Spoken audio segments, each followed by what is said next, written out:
Hello, and welcome to another episode of the Talk Freelance to Me podcast. I'm your host, Ashley Cisneros Mejia. So today's show is just going to be me. I just returned from an amazing experience in New York City at the ASJA conference.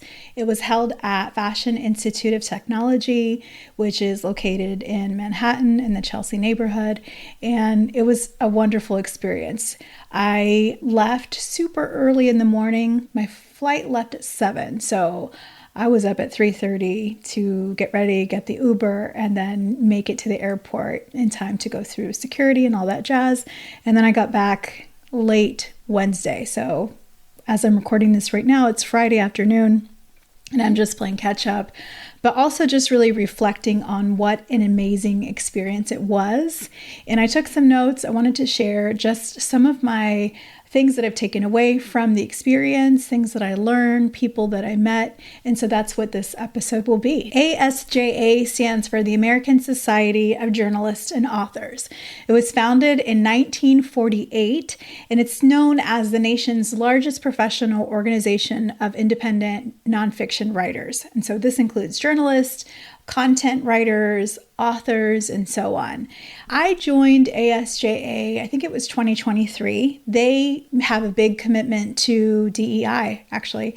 That's something we'll talk about in this episode because it's a theme that came up a lot in the conference, but they have an awesome scholarship program. They reach out to writers from underrepresented communities and invite them to experience the conference as a way to recruit and to include more writers in the community. And so I was lucky to be picked in 2023, and that was my first time attending the virtual conference. It was a great experience, so much so that I just went ahead and joined as a full member. And then later in September of 2024, they had another virtual conference. This was the first time that I participated in one of their signature programs called Client Connections. Basically, think of it as speed networking for people that want to hire writers and writers themselves.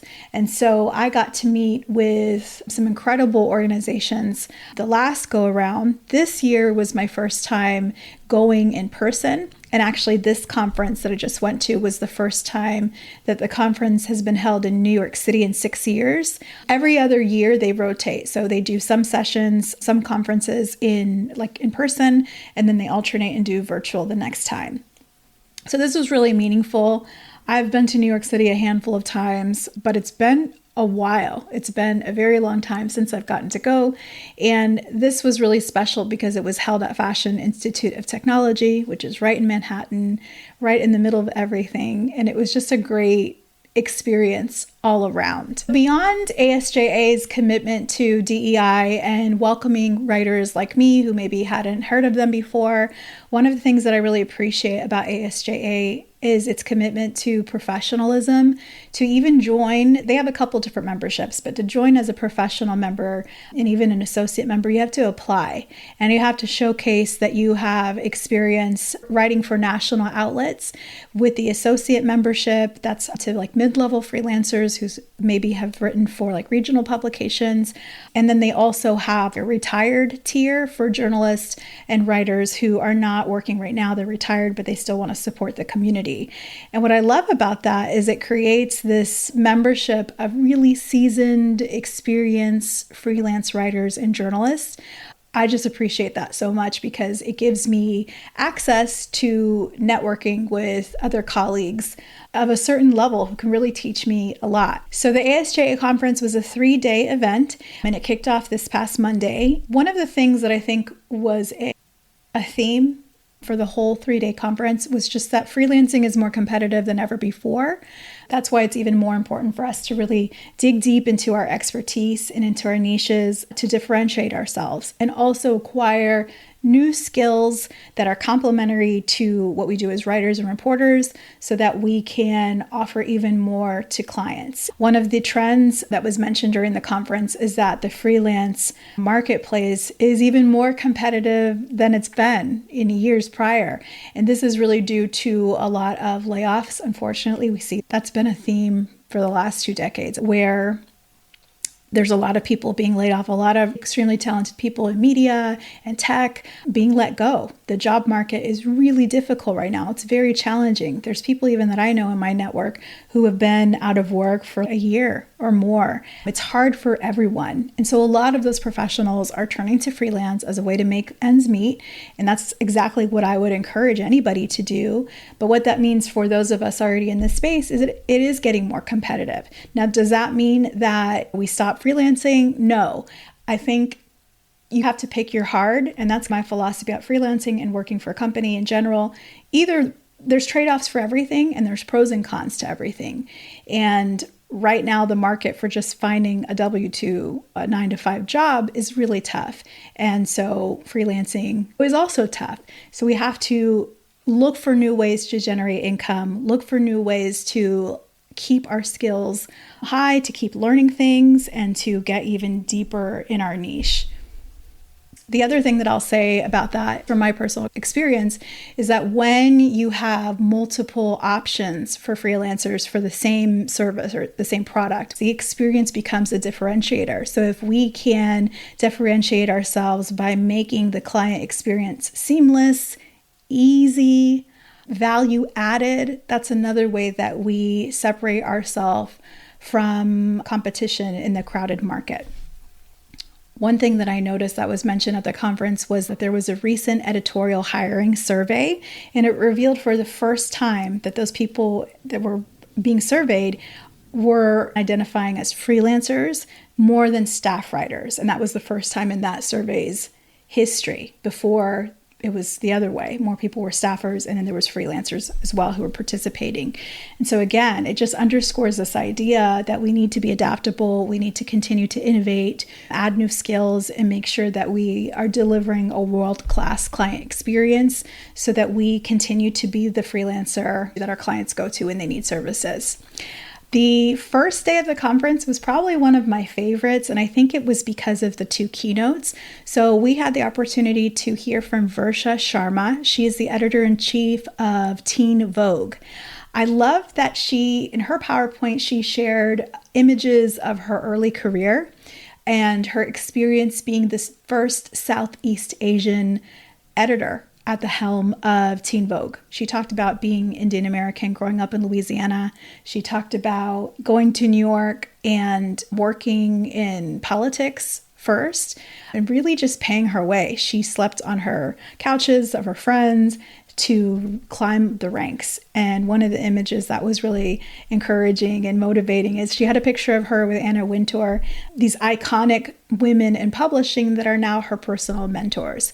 But she also spoke about failure. She spoke about failure being a common thing that we all experience and that it's essential for us to learn resilience. She shared a cute image of her baby. She's a first-time mom, so she was pretty transparent in what it's like to balance your professional ambitions with motherhood. It was refreshing. I thought it was honest. I really liked it. She also commented on the magazine's commitment to diversity, the magazine's commitment to taking hard topics and really digging in deep as a service to the readers. A lot of the readers of Teen Vogue are teens, but also even younger people still in their 20s. She talked a lot about that responsibility that the magazine recognizes that it has. She praised ASJA for our ongoing commitment to diversity, equity, accessibility, and inclusion. I appreciated that. I think it's a reminder that we need that as freelancers and as business owners, we have the ability to make choices in who we do business with. We have the ability to make choices in who we do business with, who our clients are, who we collaborate with, both supplies, who we patronize for services, for subscriptions, for things we need to run our company, both professionally and personally. And we can align ourselves with organizations that share our same values. We still have that power. Some people in the audience were asking Versha about what kinds of media she and her team are consuming in order to learn more about what's important to Gen Z, to Gen Alpha, to young people. Two podcasts that I hadn't heard of that she mentioned. First is Let Me Say This. Second is vibe check. I'm going to write a blog post to accompany this video, and so you can see links to some of the resources that I mentioned there.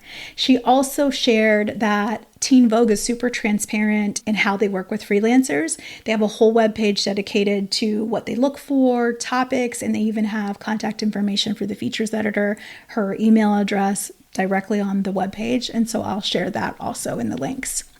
Something else was just the importance of developing complementary skills to what we do. So we write, research, we can interview, we can report on things, but just really honing in into our multimedia storytelling capabilities.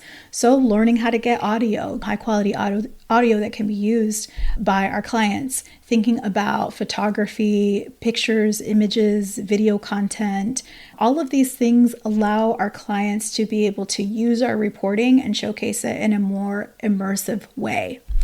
There was a panel about making it as a six-figure freelancer, and there was a book publisher, Anna Sproul-Latimer. She's a book publishing industry expert, and so she talked about monetizing newsletters. She shared that she has a Substack that makes about $40,000 a year, adding just extra money to her income, and she sees it as a way for direct audience engagement.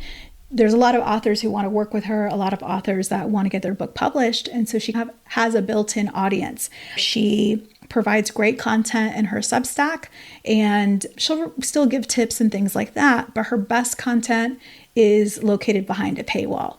And so it just gave ideas on what's possible for other freelancers to replicate. On day 2, there was a great session that I appreciated by Emil Wilbekin. He's the founder of a company called Native Son. It's an organization that helps Black gay men. And he was sharing a great tip about interviewing to really ask guests or interviewees about their process, about the way that they work. A lot of people appreciate that interest that we express in how they work, how they solve problems, and so on, their approach. And so it gives an opportunity for them to share more about this. And usually you can uncover other tidbits, other angles for more follow-up questions and story ideas. There was a panel on visual storytelling, and the tip that I took away from that is that when you are capturing video and images, to make sure to get a variety. So don't just get vertical images and video, but get horizontal, because your clients can use those in different ways, whether they're embedding it on a web page or using it on TikTok.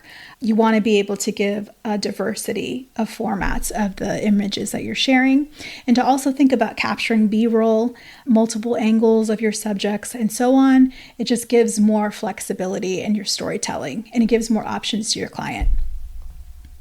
Day 2, I also had the honor of presenting on a panel about podcasting, and this was great. This was a really big moment for me. I feel like I've been talking to different audiences and doing speeches and trainings for a while, but this was the first time I've ever presented in New York City. And I think that's a big deal, especially at FIT. I consider that really well-known school. It was just prestigious. It just made it feel special. I got to speak about podcasting with Holly Rizzuto-Palker. She is a talented podcaster. Her podcast is called This Mama is Lit.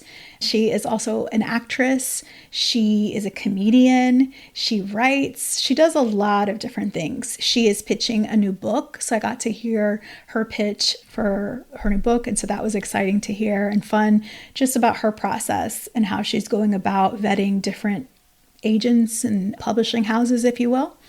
And I also got to present with Estelle Erasmus. She's amazing. She's a very seasoned journalist, about 30 years in the magazine business. She's an author of a book called Writing That Gets Noticed. She's a professor at NYU. She's also a podcaster. Her podcast is called Freelance Writing Direct, and I definitely look forward to interviewing her in the future. So she was talking about how she used her podcast as a way to strategically market her book when it was about to come out.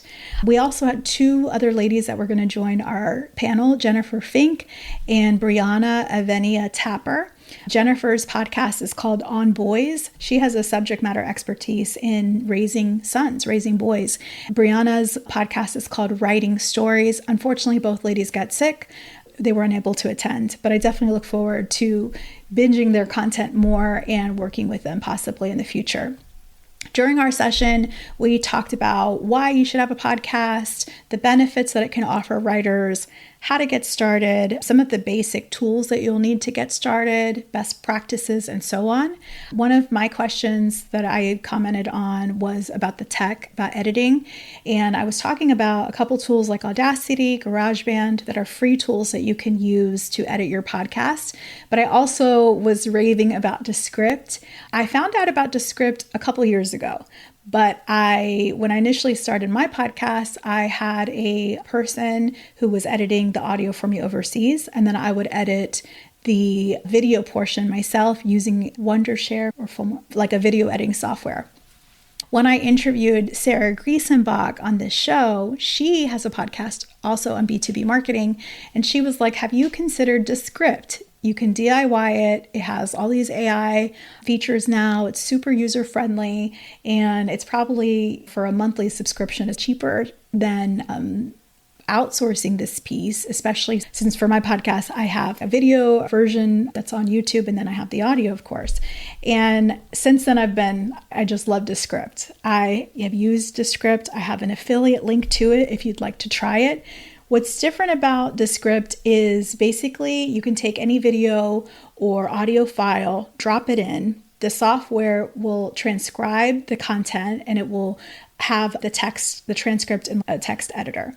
Here's where the magic is though. When you want to make a change and edit in whatever you're creating, all you do is take your cursor, highlight the section that you want to delete, and delete, just like you would a Google Doc. And it makes the corresponding edit to either the audio file or the video file. So you're not using those little tracks at the bottom and dragging them back and forth to find the right place to cut the content. For me, as a DIYer, it's so user-friendly. There's also AI components like Sound Studio to improve the audio. So even if you're interviewing someone and they don't have a mic, maybe there's AI elements in Descript that will improve that sound automatically, and it will make it sound like you actually were recording in a studio. So again, Descript, shameless plug. I am an affiliate for it. And not just, even if there was no affiliate program, I would still recommend this product.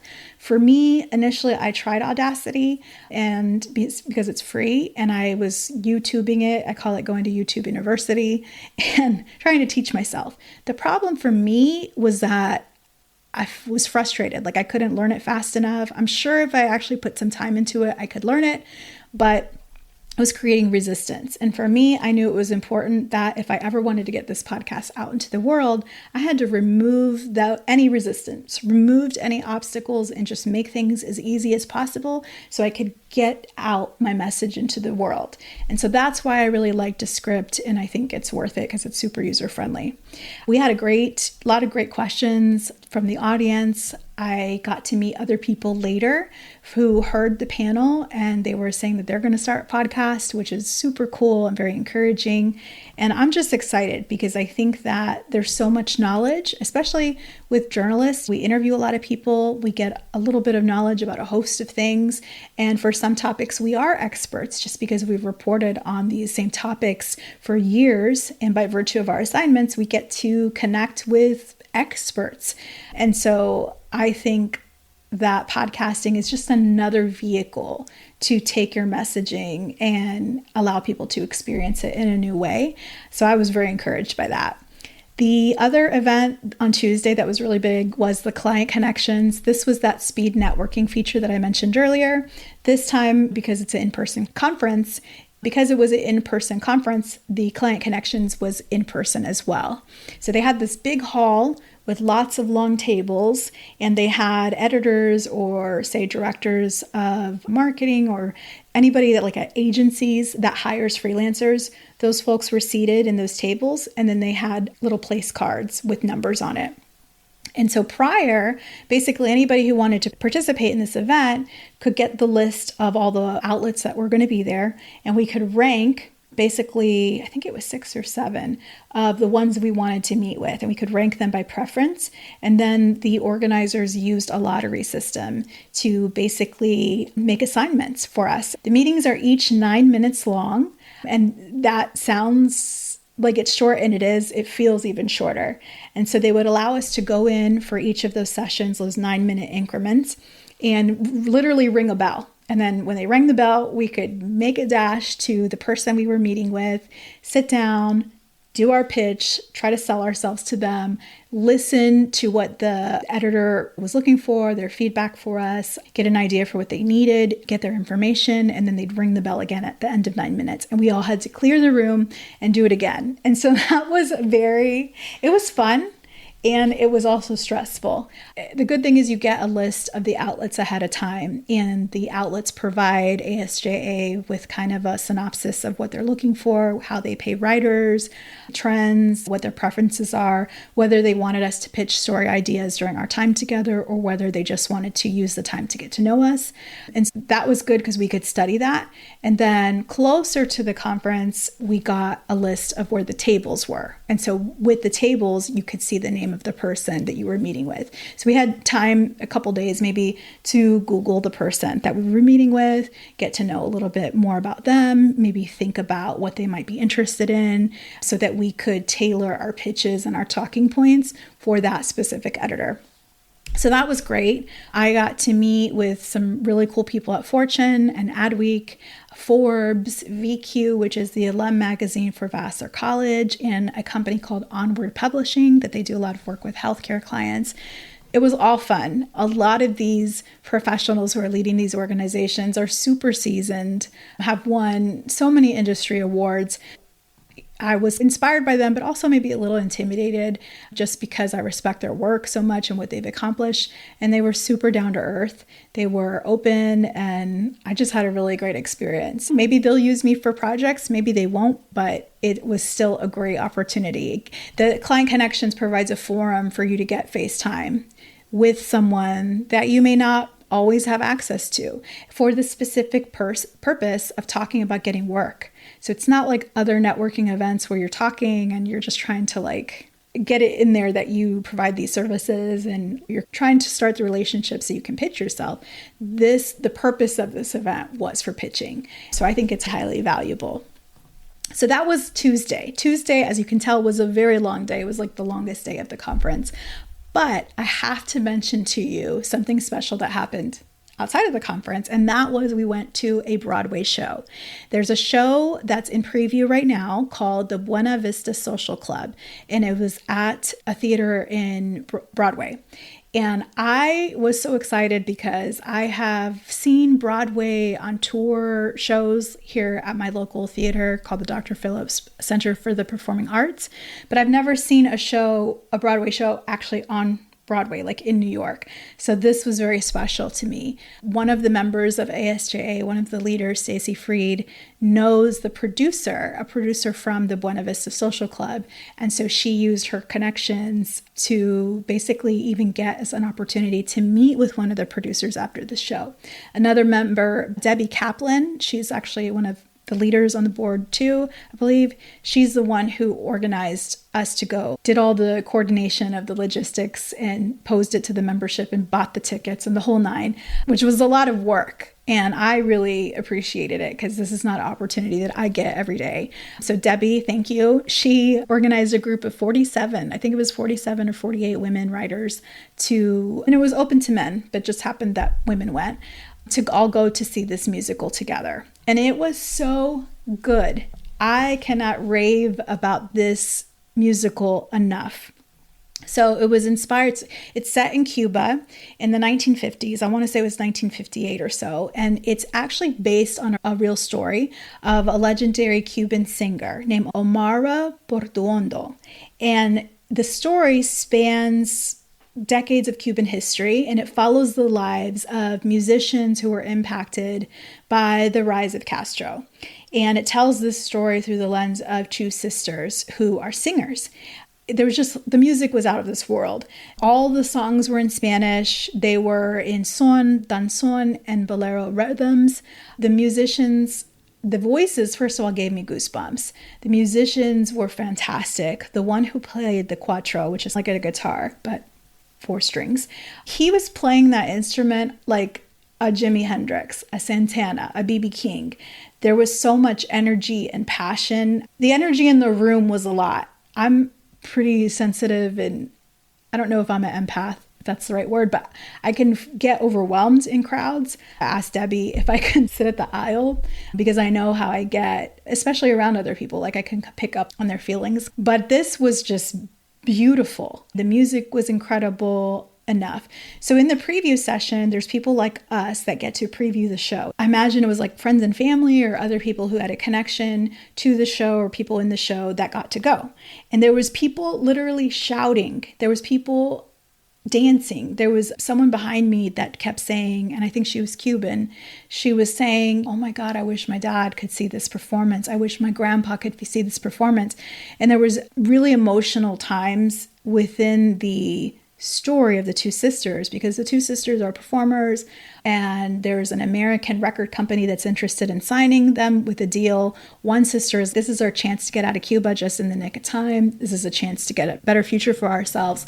Let's go." And the other sister, Omara, the one, she's like the title person, she doesn't want to go. She wants to stay in her home country. And she's really big about singing all the old Afro-Cuban songs and singing them specifically for her people. The Buena Vista Social Club is the name of the little club on the other side of the island where all the locals would gather and sing their traditional music. And so Omara, out of the two sisters, would go there, even though her sister was saying, "That's not where a place for us to go to. It's dangerous." And they do separate. Not to spoil the story, but it was very emotional in showing how the two sisters felt, the hard decisions that they had to make, and what family separation looks like. It struck a chord. The people in the audience were so passionate about it. The girl who was behind me, I could hear her sobbing. Everybody got emotional. I cried at different parts. It was raw. It struck a deep emotional chord. I'm not Cuban, but I live in Florida, and I've lived in Florida my whole life. And I have a lot of Cuban American friends that I care deeply for. And so I have heard their personal stories about their families making that difficult choice to come to the United States and what that means. Some who still have family in the island. And that theme, no matter where you're from, no matter what country you might be from, of making that decision to leave, making that sacrifice to leave, who's left behind and what it does to a family, was profound and meaningful. But like I said, Stacey Freed, so the play itself, the musical itself was beautiful. The acoustics were incredible. The theater that we were at was awesome. I loved that experience so much. But after the musical, one of the writers had made arrangements. She's friends with the producer, one of the producers, I believe, Robin Gorman Newman, who is a writer herself. And she welcomed us in her apartment building. She had the common area where the residents can go hang out. And again, it's pretty late at night by this point. She was just sharing with us how she became a producer, what it's like to raise money and get investors for different productions, what determines a successful production versus one that fails, what it's like to win a Tony. She's been nominated for Tonys as well. Just amazing lady and really open. And it wasn't just about us. She kept asking us about our feedback about the musical. She was explaining to us that as this preview process, the production team is making changes to the musical every day. So she wanted to hear what feedback we had for her. I told her that I really enjoyed the story, the way that they shared what was happening in Cuba at the time through the lens of these two sisters. I felt like there was a push and pull between the sisters of having to make difficult choices for safety, financial stability, but then also artistic integrity and love of home. I commented that it reminded me, some of the themes of the story reminded me of what we see with Bad Bunny right now, where he has reached international superstardom, but he refuses to translate his lyrics into English. And actually, this was a meme couple months ago, but basically he was interviewed about his new album and the fact he was asked, do you care that non-Spanish speakers are not going to really understand fully the lyrics? And he was like, I don't care. And that was funny, but it was also like, no, this art stands on its own and it's going to be pure to its own. And I'm not going to alter it basically to accommodate other people. If you want to understand it, learned the Spanish. I was like, wow, a cool thing to see. The other thing is that he prioritized for his new tour doing his first several shows in his island in Puerto Rico. He wanted to make sure that his people got first dibs, first access to the performance, and not just the world, not just other people that have lots of money. And that was a theme that Omara in the musical, she was talking about. She was like, why don't we ever sing our songs for our own people? Like, we're always singing for these tourists. So choosing to center your art for your people, not for the money, but just for the joy and the love, was amazing.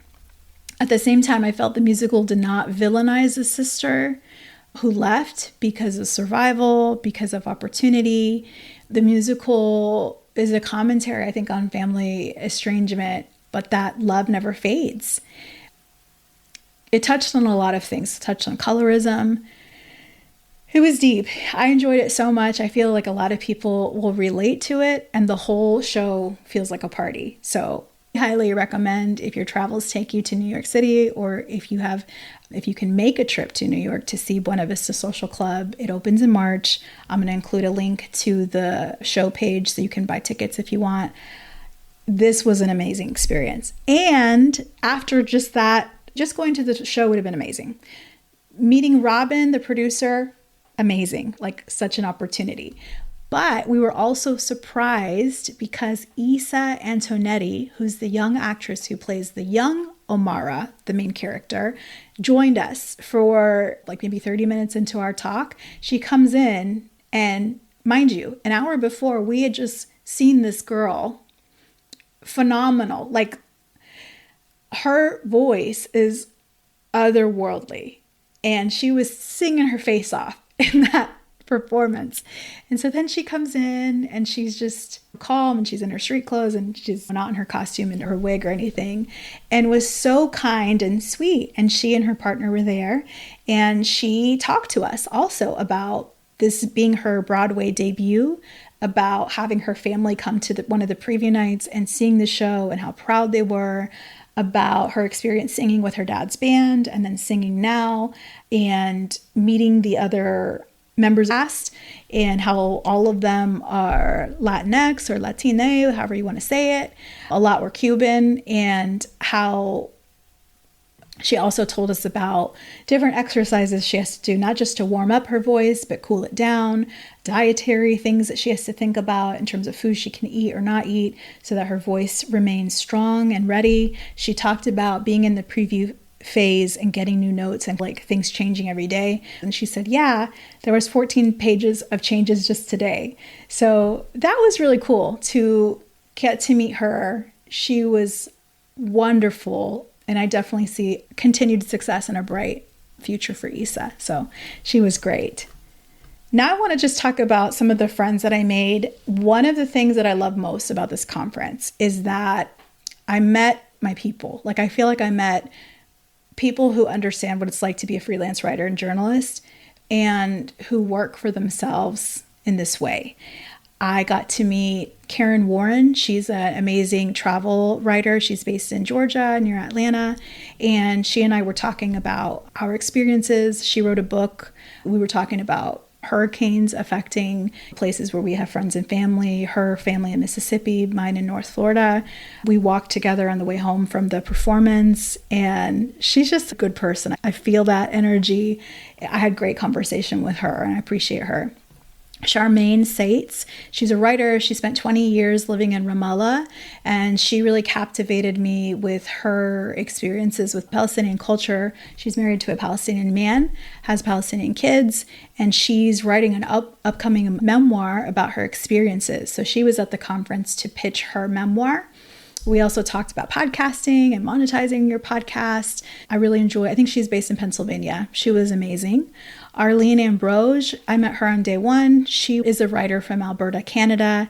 We talked a lot. She writes about mental health, emotional wellness. She's actually a registered nurse. We talked just about health. We talked a lot about her perspective as a Canadian on what's happening between our two countries right now. She was awesome to meet.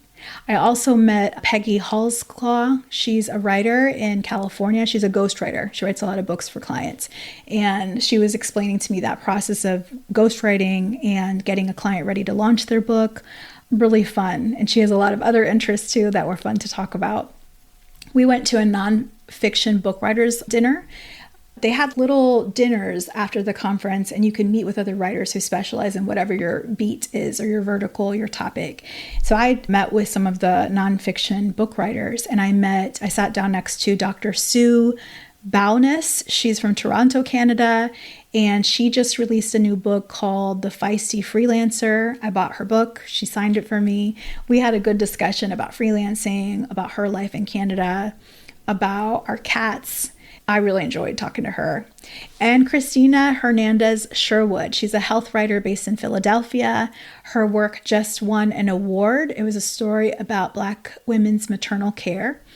And she's a mom too. She had great energy, super kind. She does a lot with membership for ASJA. So I think you should talk to her if you want to join. And these are only a couple. These are only a couple of the amazing people that I met. There was a lot of women, as you can tell. And I also wanted to give a shout out to Madison Collins. She's a student. She is going to be graduating from FIT in May, she shared. So congratulations to Madison. She is from Alabama originally. So we were talking about being from the South. I was really impressed with her. There was wonderful keynotes throughout. Some of my favorite, I think, were Versha Sharma's from Teen Vogue on Monday, and also Stephanie Chang. She's in charge of The Trust, which is the internal content arm of the Wall Street Journal. And these women are giving these amazing keynotes, and they ask for questions. And I loved it that Madison made sure to always ask a really insightful, thoughtful question. And I just complimented her on that at the reception after, because I love it when young people take advantage of opportunities. I love it when they're enthusiastic and not shy about taking up space. And Madison was great. So I know that she's going to have a very bright future. There was another student, Alexander, that I got to talk to. He's studying more like trade and sourcing materials as it relates to fashion. And so I just love talking to the young people that were there. Attending ASJA's conference in person was a very special treat and opportunity. Being a mom of 3 here and a wife and a business owner, I had to make a lot of plans and plan a lot to be away for 2 nights and 3 days. But I'm so glad that I went. I learned a lot. I met a lot of people. I had an opportunity to do some potential business development through client connections. And I just think that ASJA is doing amazing work for the freelance community. And I'm excited that I got to take part.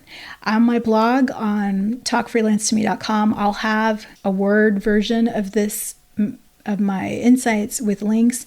So if you want to join ASJA, I highly recommend it to any freelancer.